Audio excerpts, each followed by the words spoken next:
Welcome to more Gran Turismo Sports Specialtatin. Today we have some Nissan GTRs around Brands Hatch Grand Prix circuit, and this is a daily race. This is just a one make race, but well, I'll assure you, it's a pretty big and good race right yonder. I am in the Mountain Dew car, and it has one other sponsor as well. And honestly, I highly doubt my phone has good enough resolution for y'all to even be able to see it. But well, that's kind of a like hidden decal livery type thing that you can download if you want to try to find it for yourself. Wink, wink. Just look on my activity feed and go down enough, and you should be able to find it. Wink, wink. But anyway, yeah, back to the race. It's a good race. 3-car battle for the lead already, and the race has just started. It's pretty early for there to be battles, but as long as everyone's clean, it's really no big deal. If there even is a battle and somebody gets passed or whatever, as long as everybody's clean, no one wrecks. It doesn't really matter this early. So, yeah, whatever. They're not really there to pass yet, but it could always happen. Second place actually looks like would be the one who gets passed more than first or third, but again, it's early. Hard to tell yet. Honestly, though, I don't mind second place about to get passed. I don't really mind that because, well, I'm in first. Second, third battle, that's good for me. And it's really kind of sort of good for ratings, too, just because, well, battle's good. A battle's entertaining. If I don't have to be in that battle and it can still be an entertaining battle, then that's like a win-win-win right yonder. But, well, I still have to win the race for it to actually be any type of win right yonder. But, not doing too bad. Kind of obviously with these cars, they're fine. They're not downright slow for Group 4 class. But, well, they're understeer. They're heavy four-wheel drive cars. Like I said in many other video, I generally tend to tune my cars when they can be tuned, or just drive them if I have a choice to be a little bit oversteery. But, well, you can't tune these and you can't pick these, so yeah. At least it means I ain't necessarily at a disadvantage. Just everybody's kind of at a disadvantage. I still don't get why PD doesn't allow tuning in daily races. I understand no tuning on a production car because realistically you wouldn't really tune those anyway. But, I mean, why not tune a race car? The whole point of race cars is to make little adjustments and all that to make them as good as possible for your driver. Literally, that's like the entire point of racing. Make your cars fast. The driver can only do so much. You should be able to do some stuff to the car to make it more to the driver's liking. So racing has always been, but whatever.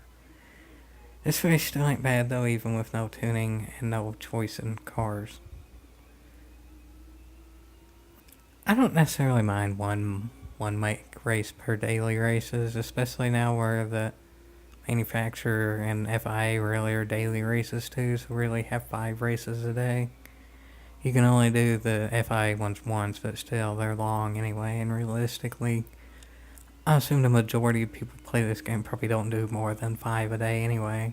The 2 FIA plus the 3 you have is 5, so 1 out of 5 being one make would not be bad, but honestly, I'd say the average is about cut and pig in half. Even some of the FIA races are one make for Jiminy Cricket's sakes.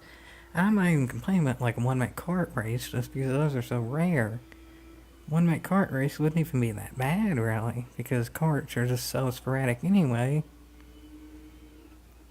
It would take a while, I think, for people to get bored of them just because they're crazy. But, whatever.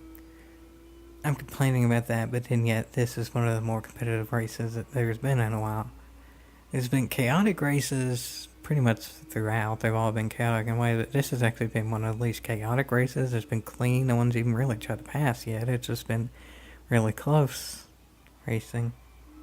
Well, there's a pass, but that's as clean of a pass as it really could be there. Is there going to be another pass? Maybe. No. See, I mean, that was like completely clean, completely uneventful in the sense of nobody wrecked, but that was still competitive. And, well, I got a decent lead. Though it's pretty obvious the new second place driver is pretty caught making fast, though, because, well, made relatively quick work of who's now in third. Yeah, it's time to catch up. I mean, everybody's this close to qualifying, being, I think, the top 6 or something in this race for S-Class drivers. 4 laps to get around a driver is not really all that bad. Because, well, I mean, if we got a pass done that was clean, there's really nothing to complain about. So, well, that makes me a little bit worried just because, again, this isn't my favorite car. I don't mind it. I drove it a whole heck of a heap in the closed beta because it was so overpowered in that. But in this game, it's not bad, but it's not one of the best ones. And it's just not to my liking either, so I'm experienced-ish in this car, but I'm not experienced in a way that actually can drive it really caught picking fast, just because I can't really drive that many understeer cars really caught picking fast. I actually am pretty good about driving slow cars faster, but that doesn't necessarily mean they understeer. When I have a chance to tune in, which is rare in this game, I pretty much, if you get a slow car to oversteer, you basically barely even have to brake, and then that's just fun. Slow cars at times can actually be sort of kind of the funnest ones to drive, just because you pretty much are full throttle all the time. And then obviously too, the 1,000 horsepower Dodge Challenger Hellcat and stuff like that too, but I don't think they're ever going to allow us to race them. I don't know why, but they don't like the high powered N-class cars like at all. If it's a one make, we seem to never get over an N400 like ever. Or we get those Group 3 road cars, which I think are N400, but whatever. Final lap. This is a good race. Let's focus on this. I'm a little bit worried. Yeah, that driver's obviously faster. Not more consistent, but faster. That might have just won me that race, honestly. To be honest, I'm doing a little bit of blocking, but where I've had to lead the whole race, I don't feel too bad about it. I'm not doing it dirty, I'm just on the inside line. I mean, I thought I was going to be on the inside line that whole time there, and I was, so whatever. There's a little bit of bump there, but I mean, I don't even think anyone got a penalty from that. I didn't. I think I showed positive SR that race. May have been some slight blocking, but you know what? When you have a lead the whole race and you're showing that you're gonna be on the inside, which I tried to do pretty good in my opinion. Like I didn't just dive the inside at the last second. And whatever, that's racing for y'all. I think I probably made this about as good as it could be for what we were given. Understeery, heavy, slow race cars around relatively fast track that would fun with oversteery cars, but yeah, whatever. This is about as good of a race as it could have been given the circumstances, so I guess that is indeed a dandy word. Yeehaw.